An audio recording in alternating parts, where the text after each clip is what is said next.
Hi అండి. నాన్నకి health issue వచ్చిందని కర్నూలుకైతే వచ్చినామని చెప్పినాం కదా!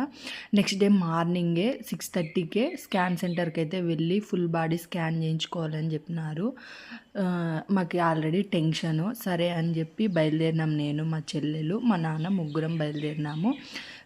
కర్నూలులో ఉండే వాళ్ళకైతే ఐడియా ఉంటుంది. సీతారాం న్యూక్లియర్ స్కాన్స్ అని చెప్పేసి వెంకటరమణ కాలనీలో ఉంది. అక్కడికైతే రాసిచ్చినారు. మార్నింగ్ 6:30కే వెళ్ళినాము. అక్కడికి వెళ్ళి కూర్చోగానే నేను, మా నాన్న, మా చెల్లెలు అక్కడ ఉండే వాళ్ళందరినీ చూసి నాకు ఎంతమందికి ఎన్ని హెల్త్ ఇష్యూస్ ఉన్నాయి కదా అని అనిపించింది. చాలా చిన్న చిన్న పిల్లలు కూడా స్కాన్స్ కోసం అని వచ్చినారు.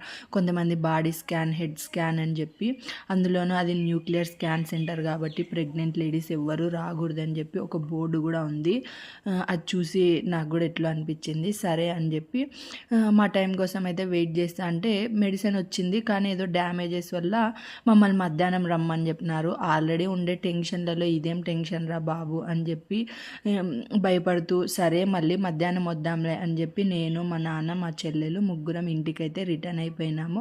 కానీ మాలాగే అక్కడ చాలామంది వెయిట్ చేస్తున్నారు పాపం వాళ్ళు. ఎవరికి ఏ హెల్త్ ఇష్యూ ఉందో అని చెప్పి ఎవరి మనసులో ఎంత టెన్షన్ ఉంటుంది కదా. ఈ హెల్త్ ఇష్యూస్ అనేవి చిన్నవి వస్తేనే బాగుంటుందండి, పెద్ద పెద్ద వస్తే కనుక తట్టుకోవాలంటే చాలా కష్టం కదా.